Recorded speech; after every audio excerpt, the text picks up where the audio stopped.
This brings us to part 3 of the Fundamentals of Academic Argument lecture, and the final part. I promise there won't be more after this video. And that also brings us to appeals to pathos. And pathos is related to pathetic, sympathy, and empathy. So you can see that it's an appeal to emotion. It refers to the ability of language to evoke feelings in us or to put us into a particular emotional state. So this is the emotional aspect of argument. And this is important because people are often persuaded to adopt a certain point of view or act because of an emotional response to an issue, which is of course problematic. If people are only reacting based on emotion and they're not thinking through the logic, they could do things that make no sense and are not helpful and could even cause more problems. But sometimes we just need some motivation. We know something's right, we know it's logical, but until we feel something, we feel motivated, we're not going to do anything about it. So some examples of appeals to pathos. Sometimes we see the use of emotive terms, and some of these can be a little overused, but others can be used effectively. The terms patriot, love, children, terrorist, all have emotional contexts, and so when we use those terms, we can evoke emotions in our audience. Images can also be used, and we'll look at images this week and see how they can provoke an emotional response. And just to clarify, this could be compassion, this could be sadness, fear, but it could also be humor, making us laugh, making us pay attention, any kind of emotion. Referring to events that bring an emotional response can also add to the argument, such as September 11th. Sometimes, again, those can be overdone, can be manipulative. It depends on whether or not the reference is fitting in that particular context. Doesn't have to be an image or an event or anything like that, though. Could just be using language in a way that evokes emotion. So a vivid description of an event. Maybe it's an issue with bullying and you use words to describe what it would feel like to be bullied, or detailed storytelling. All of that can be helpful. Some other examples of appeals to pathos, establishing an emotional tone. If the circumstance calls for it, being angry or sarcastic sometimes works. Usually it just works for preaching to the choir, though, which means arguing to an audience that already agrees and just wants to be fired up. And sometimes that doesn't go anywhere. But you could also establish a tone that's more compassionate and makes people want to do something to right a wrong, for example. And then finally, appealing to values that tend to have an emotive connotation. I discussed the Declaration of Independence earlier, but we also see this with other issues. Using the terms right to life or a woman's right to control her body, both of those are examples of using emotive phrasing that makes people feel something. So then we have appeals to kairos, which is not in the textbook, but is also discussed by Aristotle, who developed the idea of these rhetorical appeals. And this is an appeal to timeliness, but it's not just about time. Time is part of it. It's a critical or opportune moment, but also the meeting of the right people at the right time and place. So it describes the proper time to act. So time, place, audience is what we're looking at with appeals to kairos. And this is important because an argument made at the wrong time to the wrong audience would be ineffective. It may even be pointless. And so you want to make sure that you respond to the rhetorical situation that demands argument, you respond in a timely way, and you argue to the right people. So some examples of appeals to kairos. Choosing the right context, so that time, place, and audience for the argument. Also emphasizing the need to act now can really be effective, especially if you're arguing in that right place and to that correct audience, either by proving the need for immediate action or showing the consequences of inaction. That can be very effective.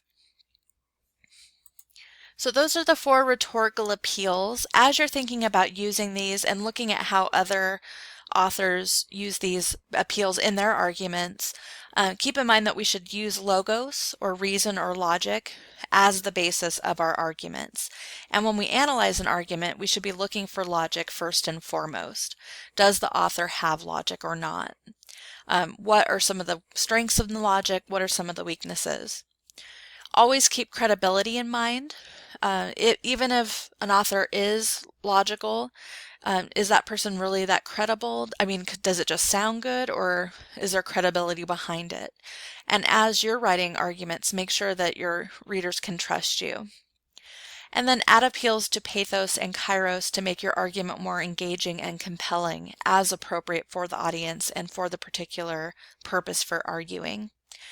So logos is the foundation, always being credible, and then pathos and kairos help with that motivation. Okay, so this brings us to our final concept for this lecture, which is a little bit about audiences. I want to talk about that. And audience will be something that I'm asking you to think about in particular with the visual arguments and video arguments this week. So with an argument, if you have a very specific audience, you can design your argument for that specific audience. And we'll see how sometimes arguments are meant for a very specific group. Other times they're meant for a more diverse group. And for an academic essay, you do want to keep that diverse audience in mind unless an assignment indicates a specific audience. You can assume that your audience is relatively well educated though, that they're reasonable, that they're not the most problematic audience members. But let's talk about some of the things to think about with audience. Because we do live in a diverse society with lots of different opinions and backgrounds to deal with in our audience members, it can help to think about some different demographics like age and gender, political views, religious beliefs, knowledge, experience, and other factors that could be relevant to your argument. So you want to think about, what do I know about my audience and what do I need to consider? Also, you can sometimes consider whether or not your audience is friendly or sympathetic, which means you're just preaching to the choir or motivating your audience. Sometimes that happens when you have a very specific audience in mind. Sometimes you'll know you have a hostile audience with strong opposing arguments or viewpoints that you need to address. And sometimes this calls for a style of argument called Rogerian argument, which we'll talk about later on. For an academic argument, though, you can generally assume that your audience is relatively neutral, maybe a little bit uninterested or uninformed. Even though they may be somewhat well educated, they still might not be informed on that specific issue. So some background information can be helpful, making sure you're not leaving out anything that's important or making too big of assumptions. And like I said, it helps to keep the premise of Rogerian argument in mind as you design your argument. Try to find common ground with your audience and approach them as reasonable people you can work with instead of opponents to be crushed. And this is always helpful in real life as well. If you approach people with the style of I'm going to win, they're less likely to listen to you than if you approach them with a more open position where you want to see what they think and you're willing to work with them and compromise if needed. And of course, some of us, or all of us, have those issues we're not willing to compromise on. And you'll have some papers where those issues are the ones to stay away from because you're supposed to be able to be open-minded.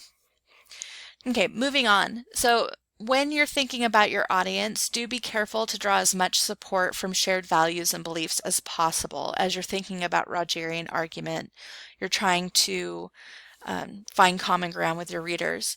If you're not drawing support from shared values and beliefs, you're going to risk alienating some or all of your audience. And this is why reasoning and evidence based on any one religion is no longer effective in academic argument, because we do have such diversity in our society, different religions, even within, let's say, the Christian religion, even different ways of looking at certain issues within that. And so you don't want to make too big of assumptions. You don't want to assume all of your readers have the same religious beliefs or lack thereof that you have. So instead, think about those values and beliefs that we all share, regardless of what our specific religious beliefs are.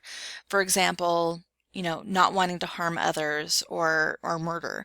That's something that's shared by just about everyone. And of course, we're not worried about those people who don't share that value. We're not going to be able to convince them in any way. And do that instead of drawing on specific religious doctrine. But also note that other reasoning and evidence that asks an audience to reject their core beliefs is also unlikely to be effective. So if you're very anti-religion and you attack religion in your argument, you're going to alienate a lot of your audience. So find a way to draw those values and beliefs from shared philosophies and then not make anyone feel like they're a target or that they have to belong to your religion in order to be a part of your argument. Okay, so finally, that brings us to the conclusion. So what can an effective argument do? Why are we worried about all of this? One thing that it can do is fulfill a constructive purpose. So it can bring about action, solve a problem, settle a disagreement. We can have a lot of different positive outcomes in mind. And again, it's not about winning, it's about how can I do something good in society? How can I make this idea clear? Can I make this issue clear? Or how can I make people work together with me better? It can also help us think critically about issues, whether we change our positions or not. Most of us have beliefs, we have opinions that we haven't really questioned. And it might be because, well, that's the way I was raised. I haven't really given it much thought. And that doesn't mean we need to change all of those positions. It just means that thinking through why can help us better understand them and then can make us better with argument. And then finally, it can bring about a compromise or common understanding between two people or groups. In other words, our society can function more efficiently and peacefully if we use these methods of argument. And that's just my works cited for a couple of sources that I used to develop this lecture. That is the end of this lecture for the fundamentals of argument. Please do let me know if you have any questions. I apologize for this being a little bit longer than I expected. Hopefully it helps though. And like I said, keep what I covered in mind for the midterm. I'll have a midterm review for you later on. And then also keep all of these issues in mind for analyzing arguments as we get into the first essay.